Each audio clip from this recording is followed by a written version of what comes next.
네, 안녕하세요. 독일에 사는 콜드걸입니다. 독일에서는 전기차 또는 플러그인 하이브리드를 구매하면 어떤 혜택들이 있는지, 또 운행하면서 어떤 점이 좋은지에 대해서 함께 살펴보시겠습니다. 2015년에 폭스바겐의 디젤 스캔들이 터지면서 디젤 차에 대한 인식이 좀 많이 안 좋아졌죠. 그리고 시내에 내연기관 차량 진입을 금지시키는 구간들이 늘어나고 있고, 내연기관 차량들의 보유세는 매년마다 늘어나고 있죠. 이제 친환경 규제들이 강해지면서 전기차로에 관심을 돌리신 분들이 많이 늘어났는데요. 저는 플러그인 하이브리드를 타고 다니는데요. 플러그인 하이브리드는 하이브리드 차량인데 케이블을 꽂아서 100% 순수 전기로만 달릴 수도 있고, 기름을 주유해서 달릴 수도 있는 차량을 의미하죠. 독일에서 프라를 운행하면서의 장단점을 살펴보시겠습니다. 보통 프라를 사는 고객들을 보면은 전기차를 사고 싶은데 아직 시기상조인 것 같다. 배터리 충전 인프라도 제대로 구축되지 않았고, 장거리 뛰다가 만약에 멈추면 어떡하냐, 아직은 좀 이르다 라고 생각하시는 분들이 구매하십니다. 물론 독일에서 현재 전기차 구매 보조금을 화끈하게 쏘고 있어서 내연기관 차에 비해서 가격이 더 매력적으로 느껴질 수도 있어서이기도 하죠. 프라는 연비가 효율적입니다. 짧은 거리를 가고 서고를 반복하는 구간에서는 전력을 자동으로 충전해서 연비가 좋죠. 시내의 내연기관 금지 구역들을 다닐 수가 있고요. 시내의 무료 주차 구간들에 주차를 할 수 있죠. 하지만 복잡한 기술력을 가지고 있어서 생산 비용도 그만큼 높습니다. 보통 일반 내연기관 차보다 20% 정도가 가격이 더 나가고, 아무래도 배터리의 무게가 제법 나가다 보니까 차체 자체가 좀 많이 무겁죠. 그러니까 충전을 하지 않고 기름으로만 달리면 오히려 일반 하이브리드보다 더 연비가 안 좋습니다. 그리고 물론 크리틱도 있죠. 만들어진 의도와는 다르게 거의 충전하는 사람들을 볼 수가 없다라는 것인데요. 뭐하러 전기차에 불필요하게 엔진과 주유 탱크를 탑재했느냐라고도 하죠. 그냥 과도기적 산물이 아니냐라고. 2020년 2분기 슈다티스타에 따르면 독일에 현재 19,400개의 전기 충전소가 있고, 이제는 부족하지 않다라는 평가입니다. 연비. 전기차의 연비는 우리가 아는 일반적인 연비 리터당 킬로미터가 아닌 킬로와트 시당 킬로미터를 씁니다. 그러니까 경유, 휘발유의 용량이 아니라 전력량에 따라서 연비를 나타내죠. 예를 들어 전기차 A가 킬로와트당 6.3km를 달릴 수 있다고 하고, 이 차량의 배터리 용량이 50kWh라고 했을 때 315km를 주행이 가능한 것이죠. 독일은 충전소마다 킬로와트 시당 29센트부터 89센트까지 폭이 크고 비싼데요. 한국보다 많이 비싸죠. 한국은 킬로와트 시당 20센트 정도 하고요. 전기 충전 후에는 사용료는 어떻게 내느냐? 겔트아우토마트에서 현금으로 낼 수 있는 충전소가 있고, 이시카드 또는 신용카드로 계산하는 방법이 있고, QR코드를 찍어서 스마트폰으로 계산하는 방법도 있습니다. 그리고 충전료 지급 플랫폼인 이로밍이 앞으로 대세가 될 것으로 보이는데요. 앱을 다운로드 받아서 그 앱에서 취급하는 충전소에서는 충전 후 쉽게 계산을 할 수 있는 것이죠. ENBV, 라드넥스, 그리고 플럭서핑 등이 있고요. 아무래도 충전 시간이 길고 내연기관 차보다 최대 이동 거리도 짧다 보니까 충전을 자주 해야 되는데요. 그래서 집에서 가까운 곳이 짱이겠죠.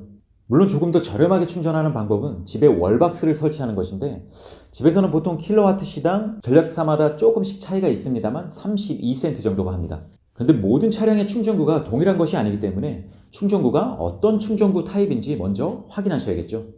충전구는 크게 4가지로 나뉘는데요. 먼저는 유럽에서 사용하는 방식, 그리고 한국과 미국에서 사용하는 방식, 차데모 방식, 중국의 GBT 방식이 있습니다. 먼저는 유럽의 타입 2 방식. 이것이 요즘 들어 유럽의 표준으로 자리를 잡아가고 있는 것으로 보이는데요. 보통 플러그인 하이브리드는 완속 충전만 가능한 이 충전구를 사용하고요. 전기자동차는 급속 충전을 사용할 수 있는 CCS 충전구를 통해 충전합니다. 충전 규격을 나타내는 표시 DC는 직류를 의미하고 AC는 교류를 의미합니다. 급속 충전엔 직류, 완속 충전엔 교류를 사용하죠. 짧은 시간에 많은 전류를 충전하기에는 직류가 유리해서인 것이죠. 차데모랑 중국의 GBT 방식은 급속 충전과 완속 충전을 분리해서 운용합니다. 그러니까 호환이 안 되는 것이죠. 충전소를 찾는 앱. 구글에서는 2018년 10월부터 충전소를 찾는 서비스를 구글 맵에 런칭을 했는데요. 구글 맵에 라드슈타치온 A아우토를 검색하시면 바로 찾으실 수 있습니다. 먼저는 그 충전소에 어떤 타입의 충전구가 있는지를 확인하셔야 하는데요. 구글맵이 좋은 것은 어떤 충전구에 충전기가 현재 사용 가능한지도 실시간으로 알려줍니다. 전기차는 충전 시간이 많이 걸리잖아요. 그래서 꼭 필요한 기능이죠. 하지만 아쉽게도 가격 정보는 따로 나오지는 않습니다. 독일에서 많이 사용하는 앱은 ENBV 모빌리티 플러스 앱인데요. ENBV와 협약을 맺은 충전소들을 알려주고요. 앱으로도 개선할 수가 있다는 편리함이 있죠. 그 다음에는 플럭시어 앱입니다. 독일 말고도 다른 나라를 다닐 때도 유용하게 쓰일 수 있는 앱인데요.